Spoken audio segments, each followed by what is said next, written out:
अस्सलाम वालेकुम, कैसे हैं आप सब। नावल माला का हिस्सा सोमवार कोरो की किस्त नंबर 15 का ये पार्ट 1 है। कभी कभी तुम्हारी ज़िंदगी बन जाती है एक झूलती हुई कश्ती की मानिंद, एक पुरसुकून समुंदर में जहाँ हवा की सरगोशी तक नहीं होती। वक्त है कि ख़त्म नहीं होता, तुम अंदर के खालीपन के हाथों कोमा जैसी गनूदगी में डूब जाते हो। फिर एकदम समुंदर दृष्ट हो जाता है और तुम्हारे जज्बात हला मारे जाते हैं, लेकिन दो मुतज़ाद कैफियत भी बरकरार नहीं रहती। तुम्हारे खालीपन में छुपा है डर। तुम फूट फूट के रोते हो, तुम खौफ से भरे हो, तुम चीखते चलाते हो, खुद को ज़ख्मी करते हो और उस खौफ की गिरफ्त में, बदतरीन तूफ़ान में तुम फिर भी अजीब सा खालीपन महसूस करते हो, जैसे एक गहरी थकावट हो। ऐसे में सिर्फ मौत है जो मुसलसल तुम्हारे जज्बात को परजोश करती है, चाहे इसके बारे में सोचना हो जब ज़िंदगी महफूज और बासी लगती है, या इससे बच के भागना हो जब ज़िंदगी ख़तरे में मज़ीद कीमती महसूस होती हो। लाइफ बोट की ज़िंदगी कोई ज़िंदगी नहीं है, ये शतरंज की एंड गेम जैसी है जिसमें चंद ही मोरे बाकी हों। हालात इससे ज़्यादा नहीं हो सकते, सब कुछ इससे ज़्यादा दाव पे नहीं लगा हो सकता। सबसे मुश्किल मार देने वाला वक्त। अगर तुम्हें अपनी बका की जंग लड़नी है तो तुम्हें हालात के मुताबिक कुछ फ़ैसले करने होंगे। बहुत कुछ ऐसा होगा जिस पर समझौता करना होगा, बहुत कुछ कुर्बान करना होगा। तुम अपनी खुशी कशीद करोगे जहाँ से मुमकिन होगा। तुम उस मुकाम तक पहुंच जाओगे जहां तुम जहन्नम के निचले घड़े में होगे, फिर भी तुम सीने पे बाजू लपेटे, चेहरे पे मुस्कुराहट तारी किए होगे और तुम खुद को महसूस करोगे कायनात का सबसे खुशकिस्मत इंसान। क्यों? क्योंकि तुम्हारे पैर तले होगी एक छोटी सी मरी हुई मछली। वर्षा की रीलिंग के साथ खड़ी थी, हवा से उसके बाल पीछे कोड़ रहे थे, कोट के कॉलर खड़खड़ा रहे थे, जेबों में हाथ डाले वो आंखें मशकूक अंदाज में छोटी किए सामने खड़े नौजवान को देख रही थी। सफूरा का कज़न कैफ जमाल उसके सामने था। तुम उससे क्यों मिलना चाहते थे? वो आंखों की पतली स्कोड़े गौर से उसे देख रही थी। कैफ बदिक्कत खंकारा। 3.5 साल कबल वो एक सफ़ेद सा कमरा था, दीवारें बेरंग और फीकी थी, बस में 2 आरामदाह चेयर्स रखी थी। यास्मीन टांग पर टांग जमाए घुटनों पर नोट पैड रखे सामने बैठे माहिर को देख रही थी। फ्रंट चोटी में बंधे बाल, चंद गालों को छूती लटे और हमेशा की तरह शफाफ नीली आंखें। क्या महसूस कर रही हो? सामने बैठा नौजवान इससे मुख्तलिफ था। जिसे तुमने चंद सतूर ऊपर देखा था उसका लिबास साफ था, चेहरा क्लीन शेव था, हल्के वैसे ही थे मगर होंठों पर एक मुस्कुराहट थी। मुझे अपने सिगार चाहिए, वो इसी के अंदाज पे मुस्कुरा दी। मेरा ख्याल था कि इस कैद निगाहें घुमा के इतराफ़ में देखा। मैं तुम्हें शिकार की आदत छूट गई होगी। आदत छूटी नहीं थी, भूल गई थी, अब सब याद आने लगा है। और वो चेहरे? यास्मीन गौर से उसकी आंखों में झांका। क्या वो अभी खौफजदा करते हैं? माई ने नफ़ी में गर्दन हिलाई। मैं कभी इन चेहरों से खौफजदा नहीं हुआ था। वो गर्दन मोड़ के खिड़की से बाहर देखने लगा। धूप इसी रुख पर पड़ रही थी कि यास्मीन को उसकी भूरी आंखें साइड से सुनहरी दिखाई दे रही थी। फिर क्या डराता था? इनकी आवाज़ें? आवाज़ें? माहिर ने चेहरा उसकी तरफ मोड़ा। उसके होंठों पे एक मखमूम सी मुस्कुराहट थी। जानती हो आवाज़ क्या होती है? उसकी आंखों में थकान थी। ये दुनिया आवाज़ से बनी थी। जब अल्लाह ने कहा कि कुन, और ये दुनिया आवाज़ से ख़त्म हो गई। जब सूर फूंका जाएगा, आवाज़ हर खौफ की बुनियाद है। वो खामोशी से नोटिस लेती, इसको सुने गई। इंसान को नींद से क्या चीज़ सिखाती है? खुशबू, जायका, कोई मंजर नहीं। नींद में डूबा शख्स मुर्दे के जैसा है। उसको नींद से आवाज़ झंझोड़ के निकालती, किसी इंसान की, किसी अलार्म की। मैं इनके चेहरों से नहीं डरता था, मैं इनकी आवाज़ों से डरता था। और अब यास्मीन ने उसकी आंखों में देखा, वो पुरसुकून था लेकिन थका हुआ भी था। मुझे इस खौफ से निकालने वाली भी आवाज़ ही थी, तुम्हारी आवाज़। वो सादगी से मुस्कुरा दी। तुम्हारी आवाज़ मुझे उस रात सुनाई दी थी और फिर जैसे हर शय की हकीकत समझ में आने लगी। और अब तुम क्या करोगे? जब तक मुझे इस अदारे से क्लियरेंस नहीं मिलती, मैं अपने ज़ख्म भरूंगा। वो तमाम काम जो मैं इतने बरस में नहीं कर सका, वो तमाम इमारतें जो मैं नहीं बना सका क्योंकि मैं सिर्फ पैसा बना रहा था। मुझे ज़ुबानें सीखने का शौक़ था, कैलीग्राफी का शौक़ था, किताबें पढ़ने का शौक़ था। मैं आर्टिस्ट था। मेरे बाप ने मुझे बिजनेसमैन बना दिया। मुझे अब अपना आर्ट वापस चाहिए। माहिर अपने कमरे के फर्श पे बैठा था। उसके सामने चंद कागज़ बिखरे थे और वो बहुत इन्हमाक से एक लकीर खींच रहा था। ग्रेफाइट पेंसिल, स्केच बुक, रंग, नक्शे, वो इन सब में घिरा बैठा था। और तुम्हारे खौफ? हम सिर्फ उन चीज़ों से डरते हैं जिनको हम समझ नहीं सकते। ज़िया सुल्तान तेज़ कदमों से भागता हुआ अस्पताल के कॉरिडोर में आगे बढ़ रहा था। एक कमरे के सामने वो ठहरा। दरवाजे के शीशे की शिगाफ से वो अंदर का मंजर देख सकता था। उसकी आंखें नम हुई। बेड पे नालियों से जगड़ी नगीना बेगम आंखें मूंदे दिखाई दे रही थी। इंसान अपने खौफ को समझ जाए तो वो खौफ हवा हो जाता है। ज़ियाद इनके बेड के साथ बैठा था, इनका हाथ अपने हाथों में था। मैं वो यासिया से उसका चेहरा देख रहा था। नगीना बेगम ने धीरे से आंखें खोली और चंद दिनों में हड्डियों का ढेर बन चुकी थी। ये सब एक शख्स की वजह से हुआ है। इनकी आवाज़ कांपी। उसने मेरे ऊपर जादू किया है। तनफ़ुस तेज़ हुआ। कौन? ज़ियाद के साथ तन की आंखों में सुर्खी सी उतरी। माहिर फरीद। वो इसकी आंखों में देख रही थी। वो लड़की जिसको तुम अब तक मार नहीं सके, इसके दिल पर भी उसी शख्स का कब्जा है ज़ियाद। वो दोनों एक दूसरे को पसंद करते हैं। ज़ियाद का चेहरा सुर्ख होने लगा। कनपट्टी की नस उभरने लगी। ये वो पहली दफ़ा था जब ज़ियाद सुल्तान के दिल में माहिर फरीद की नफ़रत का बीज अपने कदम जमाने लगा था। इससे पहले माहिर फरीद उसकी माँ के क्लाइंट का दुश्मन था, एक साइड कैरेक्टर। और अब वो ज़िया सुल्तान की कहानी का विलन था। माहिर फरीद से इससे बुरा बदला क्या होगा कि तुम उसकी महबूब लड़की को जान से मार दो। मैं ये नहीं कहता कि मैं अब ठीक हूँ। वो किसी नासूर की तरह मेरे जिस्म को चूस रहे थे। इनके जाने से जख्म का घाव मंदमिल नहीं हो गया, इसमें वक्त लगेगा। वो इंस्टीट्यूट के लॉन में ठहरा था। उसके हाथ में तस्बीह थी। ईद की 2 व्हील चेयर्स पर आते जाते मरीजों से बेनियाज सर झुकाए वो अपनी तस्बीह के दाने गिरा रहा था। दरख्तों के करीब से उठती सरगोशियाँ कानों से टकराई, लेकिन वो चेहरे के तासरात सपाट रखे सामने से गुजर गया। अब भी रात को मेरा जिस्म कांपने लगते हैं। इनके जहर का असर आज भी महसूस होता है। मैं अब भी इनकी आवाज़ें सुन सकता हूँ। जादू ख़त्म हो जाए तब इंसान पहले जैसा नहीं रहता, वो हसास हो जाता है। वो कमरे में दाएं से बाएं टहल रहा था। हाथ में एक किताब पकड़ी थी जिसे वो पढ़ता जा रहा था। दफ्तन। दरख्तों के करीब से सरसराहट सुनाई दी। उसने खुली खिड़की को देखा, फिर किताब रख दी। खिड़की की कुंडी बंद की। ज़ेरे लब आऊज़ बिल्ला पड़ा। तभी दरवाज़ा खुला। गुलाबी स्क्रब्स वाली लड़की ट्रे और पानी का गिलास लिए खड़ी थी। वो ज़ख्मी सा मुस्कुराया। गोलियां ट्रे से उठा के फांकी। पानी का घूंट भरा एक खामोश नज़र खिड़की पर डाली और बिस्तर की तरफ बढ़ गया। मेरा जिस्म हसास हो चुका है। जब मेरे करीब से अरवा खबीसा गुजरती हैं तो मैं इन्हें महसूस कर सकता हूँ। मैं इनकी सरगोशियाँ सुन सकता हूँ। वो अब खिड़की के सामने कुशन के सहारे फर्श पर बैठा था। टूटा शीशा अब नए शीशे से तब्दील हो चुका था और इस पर बहुत से कागज़ चिपके थे। नंबर्स, लकीरें, नक्शे। मैंने मार्क से कागज़ पर कुछ लिख रहा था। पीछे बिस्तर और फर्श दोनों पे किताबों के अंबार लगे थे। दरवाजे पर दस्तों को स्टाफ ने अंदर झांका। तुम्हारा मुलाकाती तुम्हारा इंतज़ार कर रहा है। कौन है? वो कागज़ पे झुका। मिस्टर मालिक फरीद। उससे कहो कि वो मेरा कुछ नहीं लगता। अब वो ग्रेफाइट पेंसिल से खाने में रंग भर रहा था। और मालिक, क्या तुम उसे माफ़ नहीं करोगे? उसने उस वक्त मुझ पे एतबार नहीं किया जब मुझे उसकी ज़रूरत थी। मुझे अब उसकी ज़रूरत नहीं है। अब मुझे किसी की बेएतबारी का खौफ नहीं। खौफ के आगे क्या है माहिर? नगीना बेगम इंदरानी का हाथ पकड़े स्टिक के सहारे घर में दाखिल हो रही थी। वह चंद दिनों में जैसे बूढ़ी हो गई थी। नखीफ चेहरा, झुकी हुई कमर, सफ़ेद बाल। मेरी तस्बीह लाओ, उन्होंने हुक्म दिया। इंदरानी ने परेशानी से इन्हें देखा। सरकार, अभी आपकी जिस्मानी हालत ऐसी नहीं है कि मेरी तस्बीह लाओ। उनकी आंखें सुर्ख अंगारा हो रही थी। खौफ आग आग से बना है। इसकी तपश झुलसा देती है, मगर हम इंसान पानी से बने। हमें ज़िंदा रहने के लिए पानी चाहिए। इंद्राणी ने तस्बीह थमाई तो उन्होंने देखा कि इनके हाथ कँपा रहे थे। उन्होंने आंखें बंद की और मंतर पढ़ना चाहा। वो सब कहाँ गए? इनके बेहतरीन मौक्कल, पहले आसिफ और अब वो चारों। वो नहीं थे, पुकारने पे भी नहीं आए। वो भाग गए थे। वो आज़ाद हो गए थे। इनकी बरसों की मेहनत राई कहाँ गई थी? इनके जिस्म से जैसे सारी तवानाई नोच चढ़ने लगी। तस्बीह हाथ से गिर गई। नढाल सी पीछे को गिरती गई। इनका जिस्म अभी चंद माह तक किसी नए जादू का मुतहम्मिल नहीं हो सकता था। मायरफीद ने न जाने क्या किया था, लेकिन सब कुछ उल्टा हो गया था। खौफ के आगे पानी, एक गहरा समुंदर, और मैं तैरता एक अकेला इंसान जो सर्वाइवल की जंग लड़ रहा है। ज़ियाद के बेड पर एक खुला बैग रखा था जिसमें वो तेज़ी से चंद चीज़ें डाल रहा था।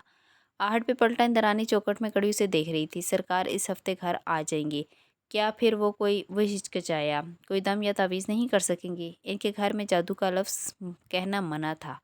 नगीना सुल्तान ने बचपन से ज़ियाद को एक ही लफ्ज़ सिखाया था, दम, तवीज़, दुआ। बस वो यही करती थी और वो जानता था, वो सब जानता था, लेकिन इसकी लुग़त में बस यही अल्फाज थे।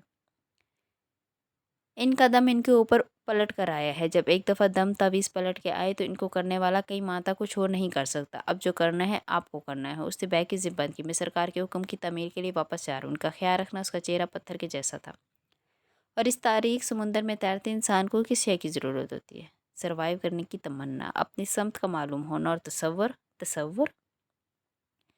शम्स तेज़ी से घर में दाखिल हुआ। उसका चेहरा सफ़ेद था। वो सीधा अपने कमरे में आया। राबेल परेशानी से उठ खड़ी। तुम्हें और हलाल को यहाँ से निकलना है। तुम पाकिस्तान जाओगी मेरे भाई के घर में। कुछ दिन बाद आऊँगा।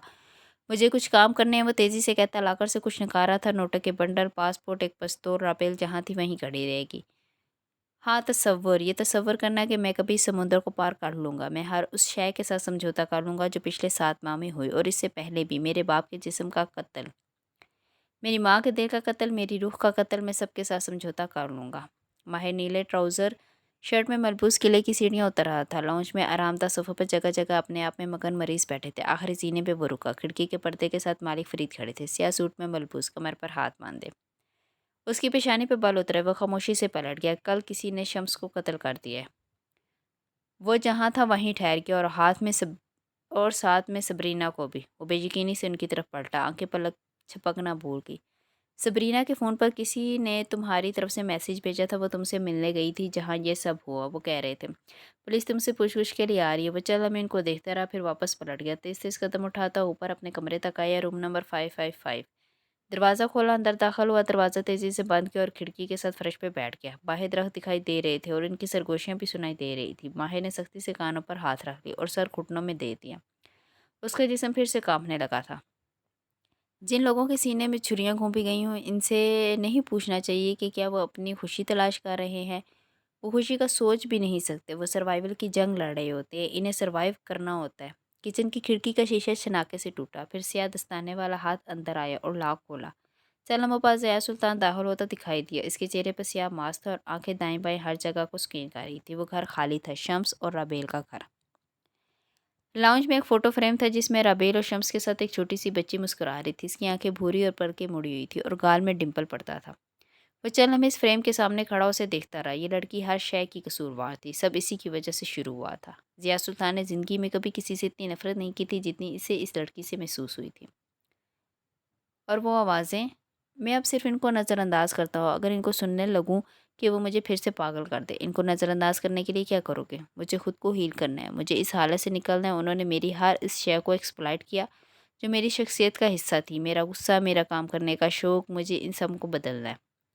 اس قلعے نما عمارت کا گیٹ کھولا اور وہ پیدل چلتا ہوا باہر نکلا۔ اس نے ابھی تک ہسپتال کا لباس پہن رکھا تھا۔ سورج تیز تھا، بہت عرصے بعد بادلوں کی اوٹ سے ایسا سورج نکلا تھا۔ مائی نے ماتھے پر ہاتھ کا چھجا بنا لیا۔ سامنے ایک کار کھڑی تھی، مالک فرید اس کار کی پچھلی نشست پر بیٹھے تھے۔ ڈرائیور دروازے پر مستعد سا کھڑا تھا۔ وہ قدم قدم چلتا ان تک آیا۔ مالک نے بٹن دبایا، کھڑکی کا شیشہ نیچے ہوا۔ وہ ان کو نہیں دیکھ رہا تھا۔ اس نے ڈرائیور کو دیکھتے ہوئے تھیلی پھیلائی۔ ڈرائیور نے قدرے تامل سے چابی اس کے ہاتھ پہ رکھی۔ وہ ان کو دیکھے بنا پلٹ گیا۔ قریب میں ایک ہارلے ڈیویڈسن بائک کھڑا تھا۔ اس نے بائک پر رکھا ہیلمٹ پہنا اور چند لمحوں بعد وہ ان کی کار کے قریب سے زن سے گزر گیا۔ عبدالمالک فرید خاموش نظروں سے اس کو جاتے دیکھتے گئے، پھر بٹن دبایا، شیشہ اوپر اٹھنے لگا۔ یہاں سے نکل کے تم کیا کرو گے؟ میں اپنے سس کو کمپنی سے علیحدہ کروں گا اور پھر میں یہ ملک چھوڑ دوں گا۔ وہ ہوٹل کا ایک کاریڈور تھا، کمروں کے دروازوں کی قطاریں تھی۔ مالک فرید ایک دروازے کے سامنے رکے، اس کا نمبر 555 تھا۔ وہ تلخی سے مسکرائے، پھر انگلی کی پوچھ سے دستک دی۔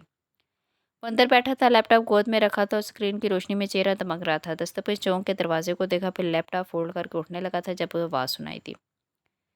ماہر، مجھے تم سے ملنا ہے۔ ان کی آواز میں شکست کی سی رمق تھی۔ لیپ ٹاپ فولڈ کرتا اس کا ہاتھ ٹھہر گیا، چہرہ سپاٹ ہو گیا۔ خاموشی سے واپس پیر اوپر رکھے اور اسکرین کی طرف متوجہ ہو گیا۔ دستک ایک دفعہ پھر ہوئی۔ ماہر نے کانوں میں ایئرپورٹ ٹھونس لیے۔ ملک کیوں چھوڑو گے؟ کیونکہ یہاں ماہر فرید پہ کوئی اعتبار نہیں کرتا۔ یہاں میں صرف ایک سائیکوپیتھ ہوں جس نے آفس میں سب کے سامنے اپنی سیکرٹری کا سر پھاڑا تھا، جس نے شمس کو جان سے مارنے کی کوشش کی تھی۔ وہ اس گھر کے دروازے کے سٹیپس کے سامنے کھڑا تھا، چھوٹا سا لان، چند پودے جو مرجھا گئے تھے، کچن کی کھڑکی کا ٹوٹا ہوا شیشہ، لاک بھی کھلا تھا۔ کوئی رابیل کی غیر موجودگی میں وہاں آیا تھا۔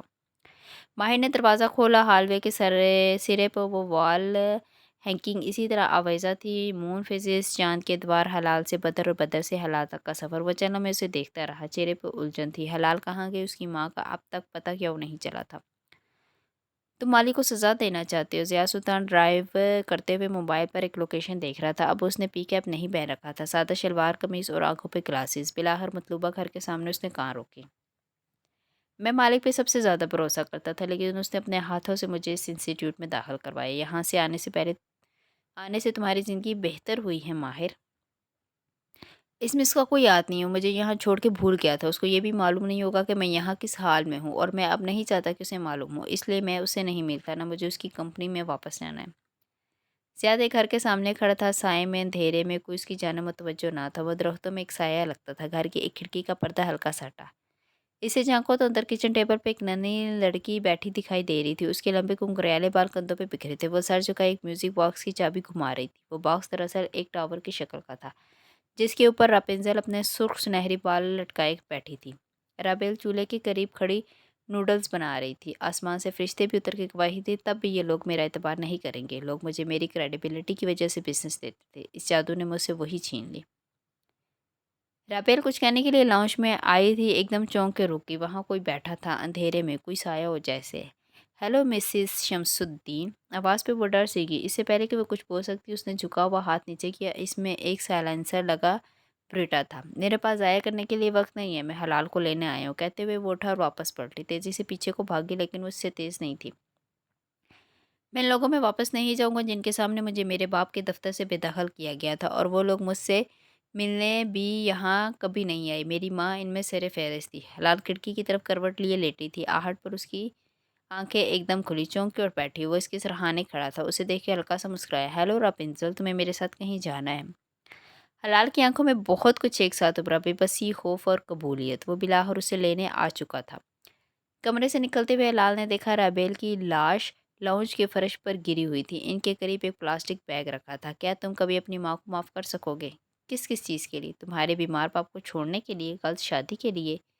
वो हेलमेट मैंने बाइक के हैंडल्स पर हाथ रखे एक मसरूफ़ शाहराह पर उसे पकारा था। तवील सड़कें ना ख़त्म होने वाली रातें। ऐसे में फ़ोन बजने लगा। उसने कान में लगा एयरपोर्ट ऑन किया। माहिर मालिक की आवाज़ गूंजी। वो बाल काल बंद करने लगा था जब किसी ने शम्स के भाई के घर को जला दिया। राबेल और हलाल इसके अंदर थी।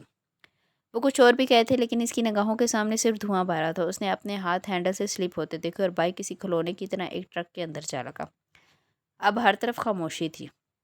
क्या तुम अपनी माँ को कभी माफ़ कर सकोगे? वो अस्पताल के बेड पर आंखें बंद किए लेटा था। एक टांग पट्टियों में जकड़ी हुई थी, जिस्म के साथ कई नालियाँ और तारें लगी थी। इसके सराहने खड़े मालिक फरीद धीरे धीरे कुछ कह रहे थे। इसकी बंद आंखें गीली थी। बार बार नफ़ी में सर हिलाता। हलाल कहाँ है? क्या तुम अपनी माँ को कभी माफ़ कर सकोगे? घर को जलाया गया। माहिर राबेल की मौत सांस घुटने से हुई है और हलाल की लाश नहीं मिली। उसने भीगी आंखें खोली है। लाश नहीं है इसकी, वो जिंदा है। उसके चेहरे पर तकलीफ थी, लेकिन जब वो बोला तो अंदाज तो टोक था। मालिक ने गहरी सांस ली। वो थके थके दिखाई दे रहे थे। पुलिस उसकी तलाश में लगी है, लेकिन अब वो नहीं मिलेगी। खोए हुए बच्चे कभी नहीं मिलते माहिर। वो ठीक है, जिस दिन उसे कुछ हुआ मुझे यहाँ मालूम हो जाएगा। उसने IV लाइन लगा हाथ ऊंचा किया और उंगली से सीने पर दस्तक, फिर गर्दन मोड़ ली। क्या तुम कभी अपनी माँ को माफ़ कर सकोगे? अस्पताल के बिस्तर पर लेटे माहिर को बहुत कुछ याद आ रहा था। बारिश में भीगता नौजवान लड़का, अपनी माँ के सामने घुटनों के बल झुका, उनकी मिन्नत करता कि वह शम्स से शादी ना करे। फिर इनकी फ़ोन कॉल्स काटता, इनको देख के रास्ता बदल लेना, किसी फैमिली फंक्शन में मुलाकात हो तो इनको सलाम किए बगैर आगे बढ़ जाना। और फिर उसने आंखें बंद की। गर्म गर्म आंसू उबले और तकिए में गुम हो गए। फिर हलाल आई और सब बदल गया। वो इनसे बात करने लगा था, इनसे मिलने इंस्टीट्यूट में नहीं आई थी। वो इनका मुंतज़िर था। अलबत्ता उसने सोचा था कि जब वो बाहर आएगा तो वो इनसे मिलेगा, इनसे एक दफ़ा बात करेगा, इनको याद दिलाएगा कि किस तरह उसने इनको शम्स से शादी से मना किया था, कैसे शम्स ने इन सब की ज़िंदगियों में जहर घोला था। लेकिन अब सब ख़त्म हो गया था। क्या तुम कभी अपनी माँ को माफ़ कर सकोगे? नहीं, कभी नहीं। मैं इनको इनके गलत फैसले के लिए कभी माफ़ नहीं करूँगा। अस्पताल के कॉरिडोर की दीवारें सफ़ेद और बेरंग थी, उम्मीद से खाली मायूस दीवारें। बीरबल एक बेंच पे बैठा था।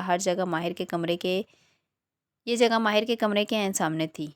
वहाँ ज़ारा दाएं बाएं चक्कर काट रही थी। इसके खुले बाल शानों पर बिखरे थे और कानों में सुनहरे केकड़े जैसे इयररिंग्स थे। मुझे यकीन नहीं आता। वो दाएं बाएं टहलती बड़बड़ा रही थी। बेबसी, गुस्सा क्या ना था इसके अंदाज में। बिरबिल ने एक ताहड़ से उसको देखा। मुझे आ गया है। वो लंबे बालों को कस के पौनी बनाया आस्तीन पीछे मोड़े बैठा था। प्रिंटेड आधी आस्तीन की शर्ट और कलाइयों में पहनी जंजीरें। वो मुसलसल इसराब से एक घंटा घुटना हिला रहा था। पहले मेंटल अस्पताल और अब टांग का फ्रैक्चर। क्या माहिर की ज़िंदगी में कुछ नॉर्मल हो सकता है? वो बार बार सरनफी में हिला रही थी।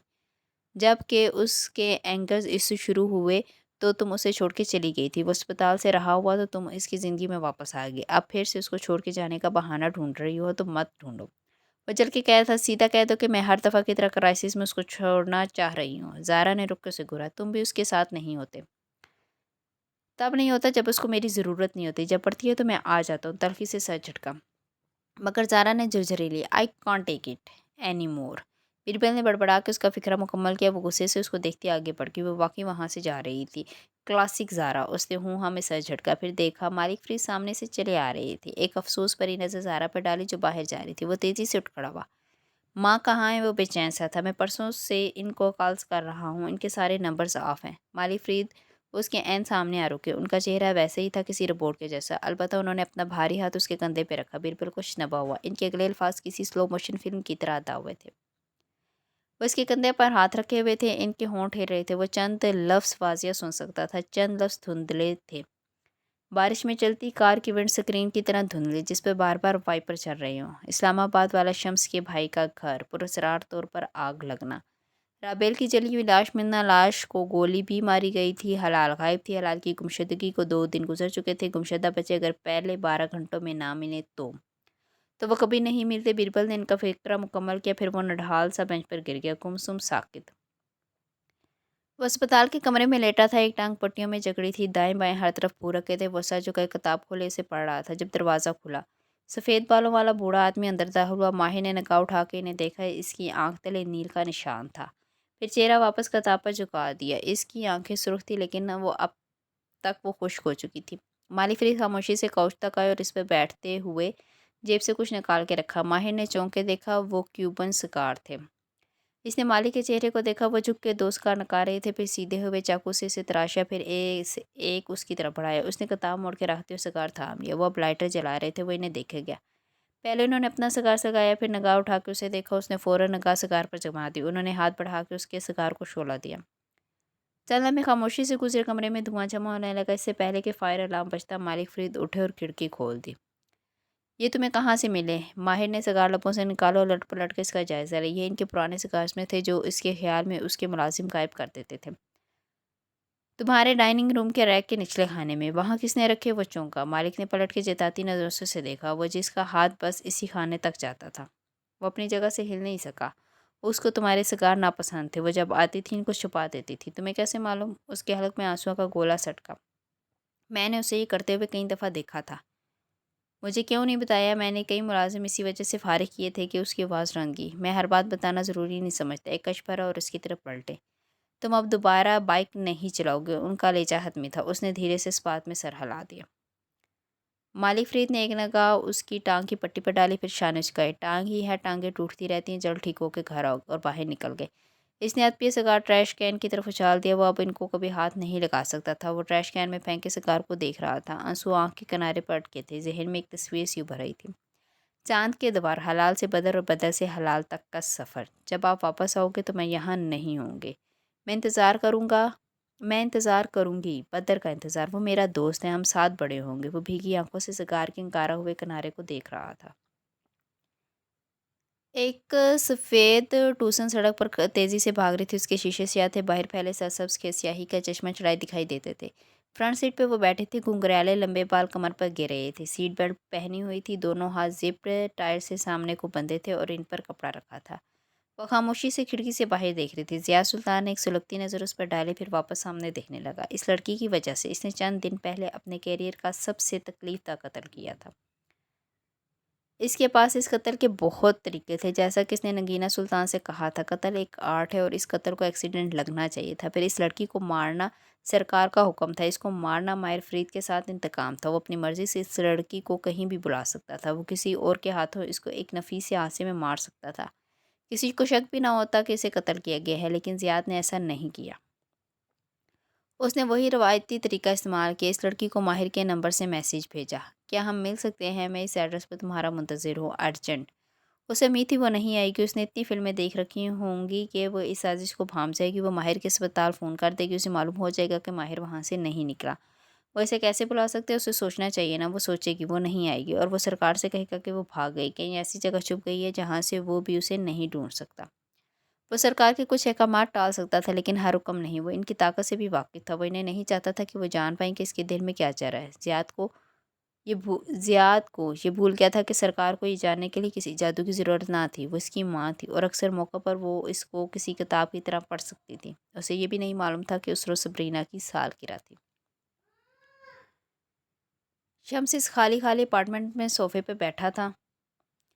एक तरफ एशट्रे रखी थी जिसमें गिरती राख पड़ती जा रही थी। वो छत को देखते हुए कुछ सोच रहा था जब उसका मोबाइल बजा। वो एकदम चौंका। उसने अभी नंबर तब्दील किया था, फिर कैसे? स्क्रीन को देखते देख के गहरी सांस खारिज की। वो ईमेल थी, वरना किसी को इसका ये नंबर कैसे मालूम हो सकता था? उसने ईमेल खोली। सब्रीना। वो चौंका। मेरे पास आपके लॉकर से निकाली गई एक शय है। इसके अलावा चंद अहम मालूमात जो मुझे सरकार के बारे में मिली हैं। मैं आपको सरकार से बचा सकती हूँ और हलाल को भी। मुझे आपको और एक मुआहदा करना है। अगर आपको अपनी बीवी और बेटी को बचाना है तो इस जगह पर आ जाए। नीचे लोकेशन और वक्त दर्ज था। शम्स ने थूक निकला, उसकी रंगत उड़ चुकी थी। उसे फैसला करना था, क्या ये ईमेल वाकई सब्रीना ने की थी? क्या सब्रीना इन लोगों के साथ मिली हुई थी या वो इनसे अलग थी? नहीं, वो इनके साथ मिली हुई नहीं थी।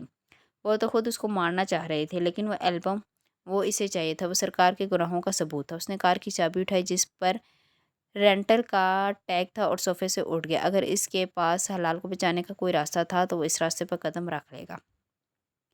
ज़िया सुल्तान जानता था शम्स कहाँ छुपा है, उसकी बीवी और बेटी कहाँ हैं, वो इन तक भी पहुँच जाएगा। उसे शम्स को सिर्फ उसके अपार्टमेंट से निकाल कर बाहरी सड़क तक लाना था। वो जानता था कि शम्स आ जाएगा। वो एक बेचैन रूह की मानी था। उसे सब्रीना की ईमेल के बाद चैन नहीं आएगा, लेकिन उसे सब्रीना से वहाँ आने की उम्मीद नहीं थी। वो लड़की जिसको तुम अभी तक मार नहीं सके, इसके दिल पे भी माहिर फरीद का कब्जा है। सो ये तय हुआ कि मोहब्बत मोहताज से मोहताज शख्स को भी उसकी हिफाजती दीवार नीचे करने पर मजबूर कर देती है।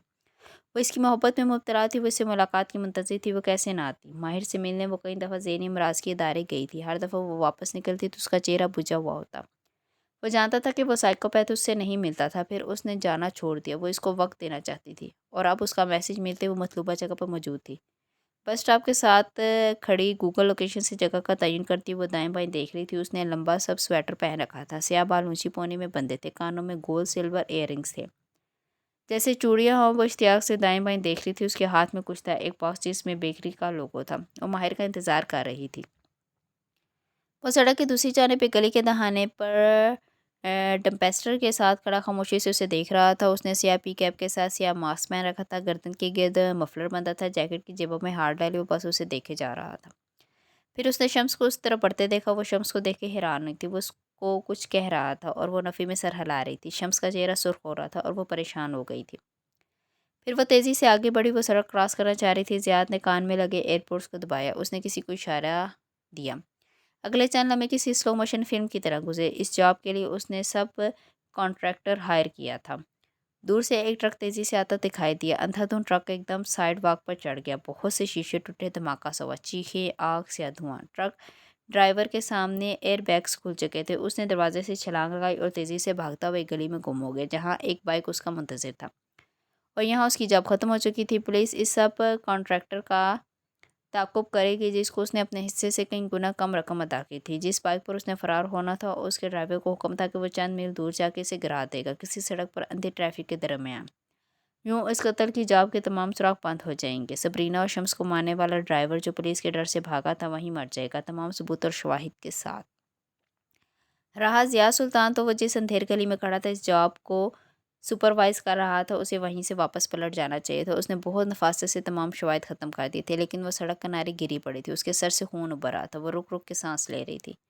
ज़िया सुल्तान ने खुद को उसकी तरफ बढ़ते देखा। वो सुर्ख खून बोत के सामने सर के बल गिरी हुई थी। उसके पेट में शीशे का एक बड़ा सा टुकड़ा लगा था जिससे खून उबर रहा था। वो पंजों के बल उसके सामने झुका। उसकी आंखें बंद हो रही थी। मंजर धुंधला था।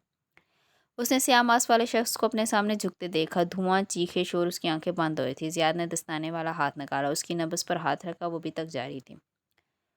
उसके करीब साइड वॉक पर बहुत सा खून गिरा था। उसने दस्ताने की उंगली खून में डुबोई और पथरीले फर्श पर चंद लकीरें खींची। फिर वो उठ खड़ा हुआ। एक आखिरी नज़र उस पर डाली। उसकी आंखें बंद हो रही थी। वो वहाँ से जाना चाहता था। इसी पर उस लड़की ने आंखें खोली। उसकी आंखों में बहुत कुछ था। शाक, हैरत, बेयकीनी, आंसू। वो इसको नहीं देख रही थी, वो आसमान को देख रही थी। और तब उसने देखा कि उसके साथ गिरा डब्बा और उसमें से बाहर निकली शय। वो एक केक था, छोटा सा केक। हादसे के बायस वो भी मंदहम हो चुका था। अलबत्ता उसके ऊपर लगा प्रॉप सलामत है। एक स्टिक पर लगा कार्ड, हैप्पी बर्थडे सप्रीना। किसी ने उसके सीने में बर्ची घोंप दी। उसने वो कागज़ उतारा, उसे जेब में डालता आगे बढ़ गया। एम्बुलेंस के सायरन सुनाई दे रहे थे और लोग इस तरफ इकट्ठे हुए थे। ज़िया सुल्तान अब भीड़ में गुम हो चुका था। वो नन्हा सा कार्ड उसकी जेब में सांस ले रहा था, खून आलूद सांसें। वो कार्ड इस वक्त भी उसके वॉलेट में था जब वो ड्राइव करता है इनके खेतों के दरमियान में से गुजरा था। तुम इतना खास क्या है रापुंज़ल? दफ्तन ज़ियाद ने एक सुलगती निगाह उस पर डाली। हलाल ने चेहरा उसकी तरफ मोड़ा। उसकी आंखें हल्की भूरी और लंबी पलकें मुड़ी हुई थी। तुमने मेरी मम्मी के साथ क्या किया है? वो उसको चुपती आंखों से देख रही थी। इन आंखों में खौफ था ना आंसू। इनमें गुस्सा था, बेबसी थी, दुख था। तुम्हारी माँ हमारी कहानी का एक्स्ट्रा किरदार थी। इसके साथ वही हुआ जो एक्स्ट्रास के साथ होता है, लेकिन तुम स्पेशल हो। कार फ़ोन बजने लगा। उसने एक उंगली से कबूलियत का बटन दबाया तो सारे में नगीना बेगम की आवाज़ गूंजने लगी। वो लड़की कहाँ है? ज़ियादपुर को आई थी। हालात फिर से खिड़की से बाहर देखने लगी। जहाँ होना चाहिए उसकी आवाज़ में बगावत थी। तुमने उसको मेरे पास लाना था। तुम उसको कहाँ लेकर जा रहे हो? जहाँ मेरी मर्ज़ी। اس نے کال کاٹ دیا، پھر سے کال کرنے لگی لیکن زیاد نے فون آف کر دیا۔ ہیپی برتھ ڈے سبرینا، وہ کارڈ اس کے بٹوے کے اندر سے پکار رہا تھا۔ جانتی ہو میں تمہیں سرکار کے حوالے کیوں نہیں کر رہا؟ اس کا لہجہ کسی سانپ کی طرح پھنکارتا ہوا تھا۔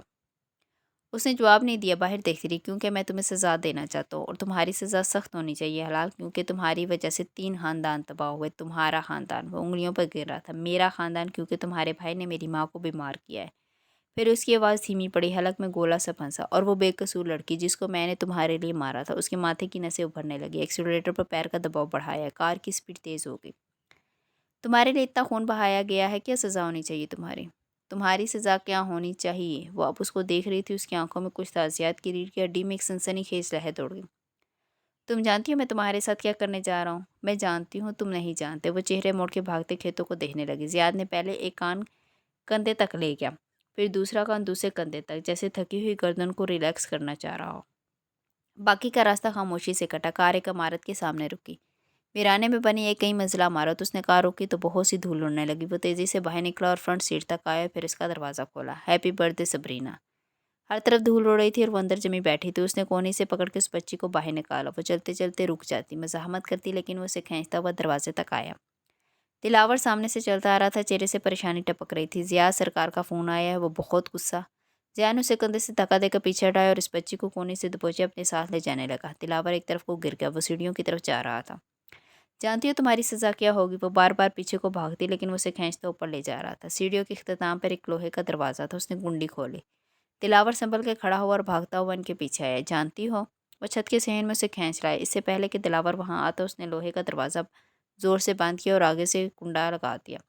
زنگ لوہے کی چیخیں نکل گئی۔ زیاد پلیز ایسا کچھ مت کرنا، یہ لڑکی قیمتی ہے۔ دلاور دوسری جانب سے دروازہ پیٹ رہا تھا۔ کیا ہوگی تمہاری سزا؟ وہ اس کو کونے سے پکڑ کر منڈیر تک لایا اور ایک جھٹکے سے کونے چھوڑ دیا۔ اب وہ دونوں آمنے سامنے کھڑے تھے، چھت کے دہانے۔ حلال نے دھوپ سے آنکھیں چھوٹی کر کے اسے دیکھا، اس کے گھنگریالے بال ہوا سے پیچھے کو اڑ رہے تھے۔ Happy birthday Sabrina. جانتی ہو تمہاری سزا کیا ہے؟ وہ حلق کے بل چلائے۔ وہ چند لمحے اسے دیکھتی رہی، آنکھوں میں بہت سی چنبلیں، پھر ہونٹ کھولے۔ کوئی تم سے کبھی محبت نہیں کرے گا؟ اس کی آنکھوں میں ترس ٹھہرائے۔ ضیاء سلطان کے چہرے کی رنگت متغیر۔ کوئی تم سے محبت نہیں کرے گا؟ میری ماں مجھ سے محبت کرتی ہے۔ ایک ایک لفظ وہ زور دیے، دروازہ ہنوز دھڑ دھڑایا جا رہا تھا۔ مگر وہ مر جائے گی۔ وہ بنا پلکے جھپکے اسے دیکھ رہی تھی۔ چھت کے کونے میں بنے ایک کمرے کے کھڑکی میں ایک سایہ سا تھا، کوئی وہاں سے انہیں دیکھ رہا تھا۔ تمہاری وجہ سے میری ماں مر جائے گی، تمہارے بھائی کی وجہ سے۔ وہ بولا تو اس کی آواز میں گھبراہٹ تھی، کرب تھا۔ تمہاری وجہ سے وہ لڑکی اپنی جان سے گئی، تم وجہ ہو ہر چیز کی۔ اور آج، اس نے آستین سے ماتھے پہ آیا پسینہ صاف کیا، آج ہم اس وجہ کو ختم کر دیں گے۔ وہ آگے بڑھا اور اس کو کونی سے تھاما، پھر اسے زبردستی چند قدم گھسیٹ کے منڈیر تک لائے۔ وہ ابھی تک اس کو دیکھ رہی تھی، اس کے بال اب پیچھے کوڑ رہے تھے اور آنکھیں دھوپ سے سنہری لگ رہی تھی۔ زیاد نے گردن جھکا کے نیچے دیکھا، زمین کسی کھائی کی طرح دکھائی دے رہی تھی۔ ہارا بنزر کو بچانے کے لیے شہزادہ نہیں آیا کرتا، وہ اس کو دیکھتے ہوئے طنز سے کہہ رہا تھا۔ وہ مجھے بچانے آئے گا۔ وہ اب بھی اس کو دیکھ رہی تھی۔ یہاں کوئی نہیں ہے جو تمہیں بچانے آئے، تم اسے نہیں جانتے۔ وہ آخر میں ہلکا سا مسکرائی، اس کی مسکراہٹ میں سارے زمانے کی سوگواری تھی۔ مسکراہٹ اس کا مذاق اڑا رہی تھی۔ لوہے کے دروازے کے پار کھڑا دلاور مسلسل اسے پیٹ رہا تھا۔ سرکار، اس کے سر پر خون سوار ہے، شاید اس نے اپنی دوا نہیں لی، میں یہ دروازہ نہیں توڑ سکتا۔ زیاد منڈیر کے کنارے کھڑا اس کی کوہنی دبوچے اس چھوٹی سی لڑکی کی آنکھوں میں دیکھ رہا تھا۔ وہ بھی گردن اٹھائے اسے دیکھ رہی تھی، اس کی سنہری آنکھوں میں بہت کچھ تھا، چبھن، ملامت، ترس۔ کوئی تم سے کبھی محبت نہیں کرے گا، وہ جیسے اس کو بتا رہی تھی۔ اب اس کی آنکھوں میں کچھ نہ تھا، نہ خوف، نہ پریشانی، بس ایک سوگواریت تھی، ترہم، افسوس۔ اور اگلے ہی لمحے ضیاء سلطان نے اس کی کوہنی چھوڑ دی، پھر اسے دونوں شانوں سے پکڑا اور پیچھے کو دھکا دے دیا۔ وہ کسی گڑیا کی طرح اڑتی ہوئی نیچے چھت سے نیچے جا گری۔ ایک لمحے کے لیے ساری دنیا ساکن ہو گئی۔ اگلے لمحے ضیاء سلطان نے گردن جھکا کے دیکھا، نیچے، بہت نیچے، مٹی پر وہ سر کے بل گری ہوئی تھی۔ اس کی آنکھیں بند تھیں اور سر کے پیچھے سے خون نکلتا ایک سرخ تالاب بنا رہا تھا۔ ہاتھ سامنے کو ابھی تک زپ ٹائرز میں بندھے تھے۔ اسے اب کوئی آواز سنائی نہیں دے تھی سوائے ایک آواز کے، ہیپی برتھ ڈے سبرینا۔ سینکڑوں میل اور کئی سمندر دور اسپتال کے کمرے میں لیٹا ماہر ایک دم سے اٹھ بیٹھا تھا۔ اس کے ارد گرد اندھیرا اٹھا تھا، ٹانگ میں پٹی میں جکڑی ہوئی تھی، ہاتھ پہ آئی وی لائن لگی ہوئی تھی۔ اس نے بے اختیار ہاتھ چھڑانا چاہا، سوئی نکل گئی، خون کے قطرے ہاتھ سے گرنے لگے۔ وہ گہرے گہرے سانس لیتے ان قطروں کو دیکھ رہا تھا۔ حلال، اس نے سینے پر ہاتھ رکھا، وہاں عجیب سا درد اٹھا تھا۔ وہ ایک سرمئی دیواروں والا کمرہ تھا، سفید پردے جنہوں نے باہر کی روشنی کا راستہ روک رکھا تھا، مدھم بتیاں جنہوں نے کمرے کو مزید تاریک کر رکھا تھا، اور سیاہ بالوں والی لڑکی۔ وہ بستر پر پیر لٹکا کے بیٹھی تھی، اس کا ایک بازو پٹیوں میں تھا اور اس نے اسپتال کا گاؤن پہن رکھا تھا۔ وہ گمسم سی اپنی پیروں کو دیکھ رہی تھی، ذہن میں بہت سے مناظر جا رہے تھے۔ सुर्ख फ़ोन बूथ के साथ वो गिरी थी। आसमान पर उठता धुआं, वो स्याह मास्क वाला आदमी जो इसके साथ झुका था। फिर अस्पताल की छत, वो उखड़े उखड़े सांस ले रही थी। छत पर लगी बत्तियां इसके साथ चल रही थी। शायद वो किसी स्ट्रेचर पर थी। फिर अंधेरा। फिर वो एक दूसरे कमरे में थी। उसकी आंखों से आंसू गिरे थे और उसके सामने सूट में मलबूस सफ़ेद बालों वाला आदमी बैठा था। वो आगे को झुके उससे कुछ कह रहा था। क्या तुम्हें मरने से खौफ आता है सबरीना? उसने इस बात में सर हिला दी। फिर हर तरफ अंधेरा था। अब वो एक दूसरे कमरे में थी। उसके पेट और सीने पर पट्टियां बंधी हुई थी और बाजू कास्ट में था। एक आई वाइन लाइन का स्टैंड साथ रखा था। वो कुर्सी पे बैठी थी। सामने एक मेज़ के पार वो दोनों बैठे थे। सफ़ेद बालों वाले मालिक फरीद और साथ बैठा आदमी। तुम जानती हो कॉलिंग कार्ड क्या होता है सबरीना? उसने नफ़ी में सर हिलाया। उसे सीने से नीचे शदीद तकलीफ़ हो रही थी। हर पेशावर कातिल या सीरियल किलर का अपना एक ख़ास MO होता है। मोडस ऑपरेंडी यानी काम करने का ख़ास तरीका। कुछ अपने शिकार के जिस्म को किसी ख़ास तरतीब से रखते हैं, जैसे वो कोई पेंटिंग हो। कोई उसको मारने के बाद उसकी तस्वीर लेते हैं या उसको किसी ख़ास तरीके से ठिकाने लगाते हैं। कुछ कातिल लाश के साथ अपना एक निशान या कोई चीज़ छोड़ते हैं। उस चीज़ को कॉलिंग कार्ड कहा जाता है। इसकी दो वजूहात होती हैं। पुलिस पर तंज कर रहे होते हैं या वो अपने काम को आर्ट की तरह करके अपना दस्तखत वहाँ छोड़ते हैं, जैसे आर्टिस्ट पेंटिंग के आखिर में साइन करता है। वो बेकी आंखों से सुनेगी, तुम्हारे केस में कातिल ने तुम्हारे साथ अपना एक निशान बनाया। वो दूर मजमे में कहीं खड़ा था। वो वहाँ से जा सकता था लेकिन वो नहीं गया। उसने खतरा मोल लिया। उन्होंने एक टैब उसकी तरफ बढ़ाया। उस पर एक तस्वीर खुली थी, पत्थर पर बना सलीब जैसा निशान। ये सलीब नहीं है, ये कुल्हाड़े का निशान है जिसके साथ दो नुक्ते बने। उसने नासमझी से इन्हें देखा। यह निशान पिछले 10 सालों में यूरोप और मिडिल ईस्ट में 3 लड़कियों की लाशों के साथ मिला है। क्या तुम इस निशान को पहचानती हो?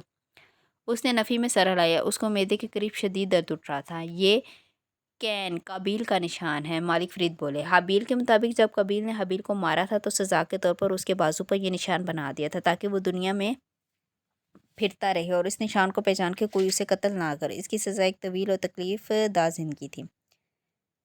हर पुलिस डिपार्टमेंट ऐसे कातलों को एक नाम देता है। इस कातिल का नाम जो हमारी फाइल्स में है कैन किलर है। यकीनन इसने और भी बहुत से कत्ल किए हैं लेकिन इसने ये निशान सिर्फ 3 लड़कियों की लाशों के साथ बनाया था। हमारी प्रोफाइलिंग के मुताबिक उन लड़कियों से ऑब्सेसिव किस्म के इश्क में मुब्तला था और दूर से उनको देखता था। वो मेरा ताकुब कर रहा था। वो एकदम खौफजदा सी होगी। यकीनन ऐसे कातिल अमूमन बचपन में अब्यूज़ हुए होते हैं और वो इसका बदला मासूम इंसानों से लेते हैं। इनको कत्ल करके वैसी ही खुशी मिलती है जैसे ड्रग एडिक्ट को ड्रग से मिलती है। अब क्या होगा? इसे कैसे पकड़ा जाएगा? उसने हरासा सी होकर इन दोनों को देखा। मुझे तो उसका चेहरा भी नहीं याद। मसला कैन किलर का नहीं है, मसला तुम्हारा है। अगर उसे मालूम हो गया कि तुम जिंदा हो तो वो तुम्हें दोबारा मारने आएगा। वो खामोश हो गया। तब माली फरीद कंकारी, क्या तुम्हें मरने से डर लगता है सबरीना? वो इसके सारे दर्द तो तकलीफ़ें हवा हो गया। अब हर तरफ सिर्फ एक ही एहसास था, खौफ। उसने इस बात में सर हिला दिया। तुम्हें एक चॉइस करनी है। कैसी चॉइस? ये तुम अपनी ज़िंदगी में वापस चली जाओ और उसके दोबारा आने का इंतज़ार करो। कोई भी सीरियल किलर और धूरी चाप को ऐसे ही नहीं छोड़ देता। वो ज़रूर वापस आएगा। हम तुम्हें प्रोटेक्शन दे सकते हैं लेकिन जो शख्स इतने बर्स से पकड़ा नहीं गया इसके बारे में कोई गारंटी नहीं है कि। उन्होंने गहरी सांस ली। और दूसरी चॉइस? हम तुम्हें UK के प्रोटेक्टिव पर्सन सर्विस के हवाले कर देंगे। वो क्या होती है? ये पुलिस यूनिट से बना एक अदारा है जो तुम्हारे जैसे लोगों और हुकूमत की गवाहों को प्रोटेक्शन देता है। एक नई ज़िंदगी, एक नया मुल्क और तुम्हारे अखराजात ये सब हुकूमत उठाएगी। उसने कहते हुए गर्दन मोड़ के मालिक फरीद को देखा। मिस्टर फरीद के बहुत इसरार पर हम तुम्हें PPS के हवाले करने पर तैयार हैं। उसने भीगी आंखों से मालिक फरीद के बेतासुर चेहरे को देखा। वो इसरार का मतलब जानती थी। उन्होंने पुलिस डिपार्टमेंट को डोनेशन दी होगी। एक दफ़ा PPS में जाने के बाद तुम अपनी पुरानी ज़िंदगी में वापस नहीं जाओगे। उसने तसब्बत से उनको देखा, फिर मालिक को। मंजर बदला और अब वो इस सरमई दीवारों वाले कमरे में बैठी थी। दरवाज़ा दस्तक के साथ खुला और वो अंदर दाखिल हुए। वो फीका सा मुस्कुराई। क्या मैं दुरुस्त फैसला कर रही हूँ? माली फ्री सामने कौच पे बैठे और टांग पर टांग भाई। क्या तुम मरने से डरती हो? उसने इस बात में सर लाया। मेरा छोटा भी बीमार है, मुझे उसके लिए ज़िंदा रहना है। फिर तुम दुरुस्त फैसला कर रही हो? उन्होंने गहरी सांस ली। हम कुछ अरसे तक तुम्हारी फैमिली को हकीकत नहीं बताएंगे। यहाँ तुम्हारी मौत जाहिर कर दी जाएगी। हुकूमत तुम्हें एक नई ID इशू करेगी। तुम्हें यहाँ से भेज दिया जाएगा। वो अभी तुम्हारी फैमिली पर नज़र रखे हुए होगा। ये मुझे कहाँ भेजेंगे? वो सांस रोक के अपने मुस्तकबिल के बारे में सुन रही थी। किसी जजीरे पर, किसी दूर दराज के मुल्क। अमूमन ये लोग ऐसे पर्सन्स को कनाडा भेजते हैं। उन्होंने बेनियाजी से शान किया। फिर क्या होगा? कुछ अरसे बाद ये तुम्हारी फैमिली को भी वहाँ मुंतकिल करवा देंगे। तब तक कैन किलर भी आगे बढ़ चुका होगा। फिर हुकूमत एक अरसे तक ऐसे लोगों को अखराजात फराहम करती है लेकिन वो इतने नहीं होते कि इनसे गुजारा हो सके। लेकिन मैं तुमसे राब्ते में रहूँगा। तुम्हें कभी पैसों का मसला नहीं होगा। वो मकानी अंदाज में कह रहे थे। उसने इस बात में सर हिला दिया। आंसू आँखों से फिसर रहे थे। आप मेरे लिए सब क्यों कर रहे हैं? क्योंकि तुमने माहिर की ज़िंदगी बचाई थी। मैं तुम्हारी बचा रहा हूँ। और तब चौंकी। माहिर का क्या होगा? और इसलिए उसे अपने फ़ैसले की संगीनी का एहसास हुआ। मैं उससे राब्ते में नहीं रह सकूँगी। نہیں سبرینا، اس کی obsessive نیچر سے تم واقف ہو۔ تم نے جس دن اس کو یہ سب بتایا وہ تمہارے پیچھے آئے گا اور اس دن سب خراب ہونا شروع ہو جائے گا۔ کیا میں ایک دفعہ اس سے مل سکتی ہوں؟ اس صورت میں تمہارا کور ٹوٹ جائے گا کیونکہ وہ تمہیں مردہ ظاہر کر رہے ہیں اور یوں حکومت تمہیں پروٹیکٹ نہیں کرے گی۔ وہ اپنی جگہ سے اٹھ کھڑے ہوئے اور گردن اٹھا کے انہیں دیکھنے لگی۔ کیا میں اس سے کبھی نہیں مل سکتی؟ مل سکتی ہو، انہوں نے اسی سکون سے اطلاع دی۔ وہ چونک گئی۔ جس دن تمہیں مرنے سے ڈر لگنا ختم ہو جائے اس دن تم مجھ سے مل لینا، وہ ٹھہرے۔ یا جس دن وہ قاتل پکڑا جائے اور اسے سزا مل جائے، اس دن تم آزاد ہوگی اور باہر نکل گی۔ وہ تنہا بیٹھی رہی اپنے فیصلوں اور ان کے نتائج کی آگاہی کے ساتھ۔ موجودہ دن، وہ دونوں آمنے سامنے کھلی فضا میں کھڑے تھے۔ ایک طرف کنونشن سینٹر کے شیشوں سے ڈھکی عمارت تھی، دوسری جانب ریلنگ جس کے پار نیلا پانی پھیلا تھا۔ پانی دور افق پہ جا کے ختم ہوتا اور وہاں سے سرمئی پہاڑ دکھائی دیتے۔ ان کی چوٹیوں کے گرد بادل حائل تھے، پہاڑوں کے دامن میں آبادی تھی، سڑکیں اور ٹریفک تھا، لیکن درمیان میں سمندر حائل تھا۔ وہ یہاں سے بہت چھوٹے دکھائی دیتے تھے۔ عرشے کے کونے میں ایک جگہ ریلنگ کے ساتھ 3 چھوٹے بڑے آرائشی ستارے بنے تھے۔ کیف جمال ایسے کھڑا تھا کہ وہ ستارے اس کے آدھے قد کے برابر تھے۔ اس کے قدموں کے باعث پہ وہ چونکا پلٹ کے دیکھا، وہ سامنے کھڑی تھی۔ وہ آج کل لمبے اور کھلے کوٹ پہنتی تھی یا کھلے میکسی فراک۔ جب تک وہ اس راز کو چھپا سکتی تھی اسے چھپانا تھا۔ اس وقت وہ آنکھوں کو کوڑے چپتی نظروں سے اس فریبی انسان کو دیکھ رہی تھی جس کی ایک پس پردہ ڈیل نے اس کی زندگی کو بدل کے رکھ دیا تھا۔ کیا وہ اس کا اعتبار کرے گی؟ کیا وہ اس سے مل کر غلطی کر رہی تھی؟ جہاں اتنی غلطیاں ہیں وہاں ایک کوٹ سے کشمالہ، وہ کھنگارا، کہو کیوں ملنا تھا مجھ سے؟ اس کا لہجہ سپاٹ تھا۔ کیف نے سر جھکا دیا، جوتے کی نوک سے فرش مچلا۔ مالا کی نگاہیں اس کے پیروں پر جھکی۔ جوگرز سیاہ تھے، سفید نہیں۔ کچھ یاد آئے لیکن سر جھٹک دیا۔ کہیں بیٹھ کے بات کر لیں؟ نہیں۔ کیف جمال نے گہری سانس لی۔ میں آپ سے معافی مانگنے آیا تھا۔ میں نے آپ کے ساتھ تم کینیڈا میں کیا کر رہے ہو؟ اسے جیسے اس کی معافی میں دلچسپی نہ تھی۔ مجھے ماہر فرید نے پاکستان میں رہنے کے قابل نہیں چھوڑا تھا۔ کیوں؟ تم دونوں نے ایک اچھی ڈیل کی تھی، اتنے اچھے پارٹنرز تھے تم، پھر کیا ہوا؟ اس نے پلکیں چپکا کے سادگی سے پوچھا۔ کیف جمال نے بے اختیار سر جھکا لیا۔ اس نے صرف آپ کو نہیں مجھے بھی دھوکہ دیا ہے کشمالہ۔ اس نے مجھے 3 کریڈٹ کارڈ دیے۔ اس نے تم سے گن پوائنٹ پہ ڈیل کی تھی؟ نہیں۔ وہ بنا پلکیں چپکائے اسے بغور دیکھ رہی تھی۔ میں نے خود کو بچانے کے لیے آپ سے جھوٹ بولا تھا۔ اس کے پاس کوئی گن نہیں تھی۔ جانتی ہوں، آگے؟ کیف جمال نے ندامت سے سر جھکا دیا۔ میرے اس جھوٹ کی وجہ سے اس نے ان کارڈز کے بلز ادا نہیں کیے، وہ میرے نام پہ بنے تھے۔ میں 3 بینک کارڈ ڈیفالٹر ہوں۔ میں جیل جا سکتا تھا، اس سے بچنے کے لیے یہاں بھاگ آیا۔ لگتا ہے کینیڈا کا ویزا بہت آسان ہو گیا، سب ہی یہاں بھاگ کے آ رہے ہیں۔ ونی نظروں سے اسے دیکھ رہی تھی، طنز تلخی۔ کیف نے پہلو پتلا، بدقت مسکرایا۔ میں نے یہاں پر اپنی فوٹوگرافی کمپنی بنائی ہے، بس اسی کے ذریعے گزر بسر کرنے کی کوشش کر رہا ہوں۔ پھر اس کی مسکراہٹ میں بے بسی سی در آئی۔ میری یہ غلطی نے مجھے اس حال میں پہنچایا ہے۔ میں ذرا سا لالچ، وہ ایک فریب، تعصب سے جھٹکا۔ میں اس دن کے بعد کبھی خوش نہیں رہ سکا، اسی لیے مجھے آپ سے معافی چاہیے، اپنے دھوکے کی، اپنے جھوٹ کی۔ کشمالہ کے ماتھے کی سلوٹیں برقرار رہی۔ میں اس بات سے بہت آگے بڑھ چکی ہوں، اب مجھے تم دونوں کی اس چیز سے کوئی فرق نہیں پڑتا۔ اس نے سینے میں دبی سانس خارج کی۔ یعنی آپ نے مجھے دل سے معاف کر دیا؟ کہا نا مجھے فرق نہیں پڑتا، اس سب میں تم دونوں کا برابر قصور تھا۔ اس نے تمہیں خریدا اور تم نے خود کو بیچا۔ پھر اس نے کلائی پہ بندی گھڑی دیکھی۔ مجھے اب جانا ہے، اگر تمہیں، کیا میں آپ کے لیے کام کر سکتا ہوں؟ وہ چونک کے اسے دیکھنے لگی۔ کام؟ آنکھوں میں شنبہ ابھرا۔ اگر آپ کو یاد ہو تو ماہر فرید نے میری شناخت اسی لیے خریدی تھی کیونکہ میں نے چند سیکیورٹی کمپنیز میں پارٹ ٹائم بطور باڈی گارڈ کام کیا تھا اور اس وقت آپ کو ایک باڈی گارڈ کی ضرورت ہے۔ اور مجھے باڈی گارڈ کی ضرورت کیوں ہے؟